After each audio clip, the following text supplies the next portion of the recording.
Merci, c'est un grand honneur pour moi, pour l'Ukraine et pour notre peuple. Mesdames et messieurs les sénateurs, mesdames et messieurs les parlementaires, les élus de Paris, le peuple français, je suis reconnaissant d'avoir l'honneur de m'adresser à vous aujourd'hui. Je suis sûr que vous savez très bien ce qui se passe en Ukraine. Vous savez pourquoi cela se produit et vous savez qui est coupable. Et même ceux qui cachent la tête dans le sable et essaient de trouver de l'argent en Russie. Et je m'adresse à vous, aux gens honnêtes, et rationnels et audacieux. Et je voudrais poser une question. Comment arrêter cette guerre? Comment instaurer la paix en Ukraine? Parce que la plupart des questions et des réponses sont dans vos mains, dans nos mains. Le 9 mars, les bombes aériennes russes ont été lancées sur l'hôpital pour les enfants et une maternité dans notre ville de Mariupol. C'était une ville paisible dans le sud de l'Ukraine, complètement paisible jusqu'à ce que les troupes russes sont venues et l'ont pris dans un siège brutal comme au Moyen Âge. Ils ont commencé à tuer les gens dans cette maternité sur laquelle les Russes ont lancé les bombes. Il y avait des gens, il y avait des femmes qui se préparaient à accoucher et la plupart d'entre eux ont survécu, mais certaines ont été gravement blessées et une femme a dû amputer son pied qui était fracturé. Et une autre femme avait un bassin fracturé et son bébé est mort avant la naissance. La femme, on essayait de sauver la femme.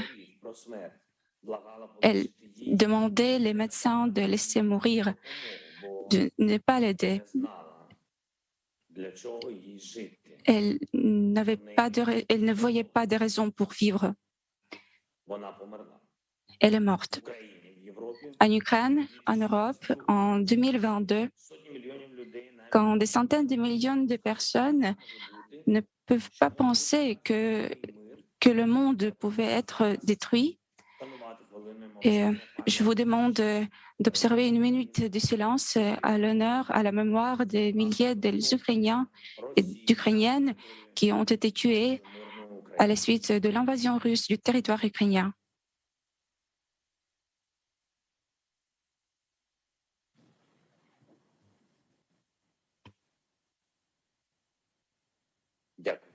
Merci. Après les semaines d'invasion russe, Mariupol et d'autres villes ukrainiennes frappées par l'occupant rappellent les ruines de Verdun, comme sur les photos de la Première Guerre mondiale que chacun et chacune a vu. L'armée russe ne distingue pas les objets qu'ils ciblent, ils détruisent tout, les quartiers résidentiels, les hôpitaux, les écoles, les universités, tout. Ils brûlent les entrepôts de nourriture et de médicaments, ils brûlent tout. Ils ne prennent pas en compte les concepts de crimes de guerre ou les obligations sous les conventions. Ils ont apporté la terreur sur le sol ukrainien et chacun de vous en est conscient.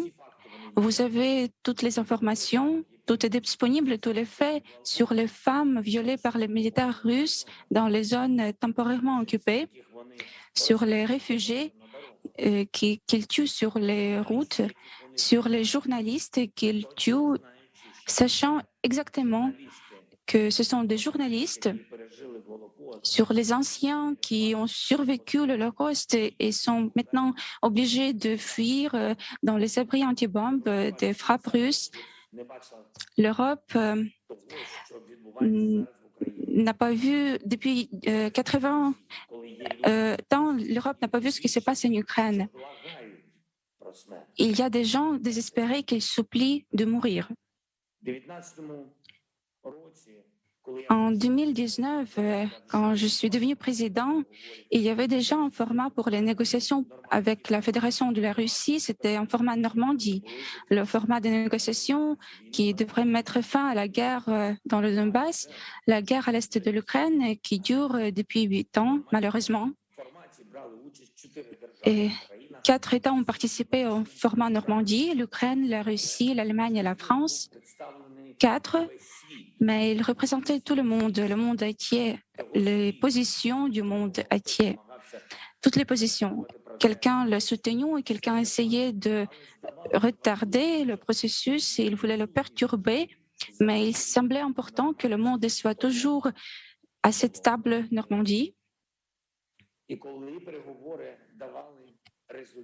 Et quand il y avait des résultats des négociations, quand nous avons réussi à libérer les gens de la captivité, quand nous avons pu négocier certaines décisions en 2019, c'était une bouffée d'air frais, comme une lueur d'espoir, l'espoir que les conversations avec la Russie peuvent aider, que les dirigeants de la Russie peuvent être persuadés par les paroles que Moscou peut choisir la paix.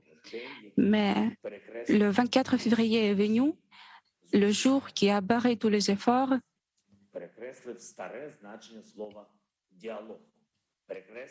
Et même le concept du mot dialogue, il a barré l'expérience européenne des relations avec la Russie et les décennies de l'histoire en Europe.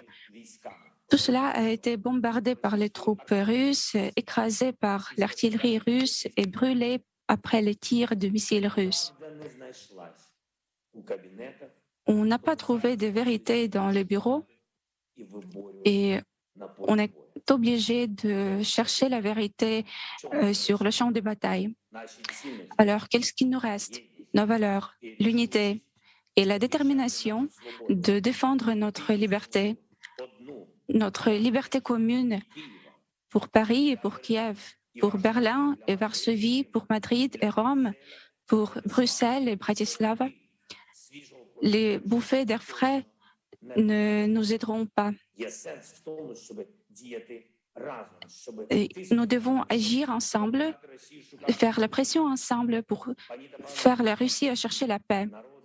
Mesdames et messieurs, le peuple français, le 24 février, le peuple ukrainien s'est uni et aujourd'hui, nous n'avons plus ni de représentants de droite, ni de représentants de gauche. Nous ne faisons pas attention à ce qui représente le pouvoir et la coalition et l'opposition. Et on pense de l'instauration de la paix pour protéger notre pays. Nous sommes reconnaissants à la France que la France nous aide. Nous sommes très reconnaissants pour les efforts du président Macron qui a fait preuve d'un véritable leadership. Nous communiquons constamment avec lui, nous coordonnons nos pas et les Ukrainiens voient que la France apprécie également la vérité et vous la protégez. Vous savez ce que c'est la liberté, l'égalité, la fraternité et chaque parole est importante pour vous. Je le sens et les Ukrainiens le ressentent. Et nous attendons de la France, de votre leadership, que vous puissiez faire en sorte que la Russie cherche la paix pour mettre fin à cette guerre contre la liberté, contre l'égalité, contre la fraternité, contre tout ce qui a rendu l'Europe unie et libre et diverses. Nous attendons de la France, de votre leadership, la restauration de l'intégrité territoriale de l'Ukraine. On peut le faire ensemble. Et s'il y a ceux qui ont des doutes entre les personnes présentes, alors je peux vous dire que votre peuple est sûr, comme tous les autres peuples de l'Europe. Et pendant la présidence française de l'Union européenne, une décision mûrie sera prise sur l'adhésion de l'Ukraine à l'Union européenne, une décision historique à un moment historique, comme cela a toujours été le cas dans l'histoire du peuple français. Mesdames et messieurs, le peuple français Demain sera un mois que les Ukrainiens se battent pour leur vie et leur liberté, que notre armée s'oppose de manière héroïque aux forces supérieures de la Russie. Nous avons besoin d'aide, encore plus d'aide, plus de soutien pour que la liberté ne perde pas. Elle doit être bien armée. Les chars, les armes anti-chars, les avions de combat, la défense aérienne, vous pouvez nous aider. Nous en avons besoin, vous pouvez. Pour que la liberté ne perde pas, le monde doit la soutenir avec des sanctions contre l'agresseur. Chaque semaine, un nouveau paquet de sanctions. Les entreprises françaises doivent quitter le marché russe. Renault, Auchan, Leroy Merlin et autres, ils doivent cesser d'être les sponsors de la machine de guerre de la Russie. Ils doivent arrêter de financer le meurtre d'enfants et de femmes, le viol. Tout le monde va se rappeler que les valeurs valent plus que les bénéfices. Et nous devons déjà penser de l'avenir, de la façon dont nous allons vivre après la guerre. Il faut des garanties sûres que la sécurité sera inébranlable et que les guerres ne seront plus possibles dans ce monde. Nous créons ce système de garantie, un nouveau système de sécurité où la France aura un rôle de premier plan pour que personne ne devrait jamais implorer la mort, pour que les gens vivent leur vie et pour qu'on dise adieu, pas sous les bombes, pas en état de guerre, mais quand l'heure vient, avec la dignité, parce que nous devons vivre pour être respectés, pour qu'on te dise au revoir, comme la France a dit au revoir à Belmondo. Merci la France et gloire à l'Ukraine.